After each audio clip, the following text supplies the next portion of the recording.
Yanzu haka da yi batun da ke ɗaukar hankali a Najeriya shine batun juyin mulkin da ake zargin ana shirya wa shugaban ƙasa Bola Ahmad Tunubu, kamar yadda shehin malami Sheikh Aminu Ibrahim Daurawa ya wallafa a cikin wani sako da ya fitar, inda yake haƙurƙurtar da 'yan zanga-zanga musamman ma na arewacin Najeriya. Bara mu samu muku wannan bidiyo ku kalla kaɗan daga cikin abin da shehin malamin ya ce dangane da yunkurin juyin mulkin da ake yi wa shugaban ƙasa Bola Ahmad Tunubu, inda har wani ɗan TikTok ya fito ya mayar da martani a kai kamar haka. Kuma Daurawa ya ce ta wannan kofar ake iya samun dama a juyin mulki. Yo inda mun san in mun yi zanga-zanga za a juyin mulkin za mu bari ma sai 10 ga watan da ba za mu fita ba. Da mun san in mun yi zanga-zanga za a juyin mulkin wallahi yau za mu fita. Kan wanda ya hana ku zanga-zanga ku ta lumana.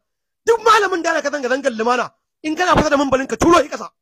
Ka turo shi ƙasa. Ba kuma ka kalli rigarsa da kyau baya cikin wannan wahalar. Ku yi zanga-zanga ta lumana.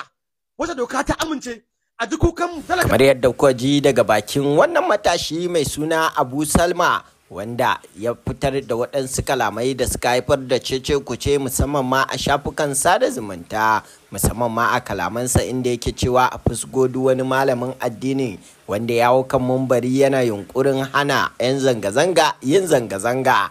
To sai dai malamai sun yi huɗuba mai ƙarfi inda suka ambaci wannan matashi mai suna Abu Salma, inda wasu suka mayar da martanin cewa duk wanda ya yi kuskuren ko kuma ya gangancin taɓa su a kan mumbarinsu to lallai zai gane cewa Allah da girma yake. To sai dai a gefe guda waɗansu na ganin cewar a maimakon su ɓata lokaci wajen yi wa Abu Salma raddi, kamata ya yi su ja hankalin shugabanni su nuna musu yadda matasa suka fusata, ba wai su bar shugabannin su dawo kuma suna yunkurin mayar da yawu da mabiya ba. A nan muke so da ku bayyana mana ra'ayoyinku dangane da wannan zanga-zanga da take yunkurin jawo wa malaman addini raini musamman ma a arewacin Najeriya. Shin kuna goyon bayan zanga-zangan nan ko kuma ba kwa goyon bayan a yi ta, tunda malamai sun ce haramun ce kuma ba ta da amfani a ƙasarmu Najeriya?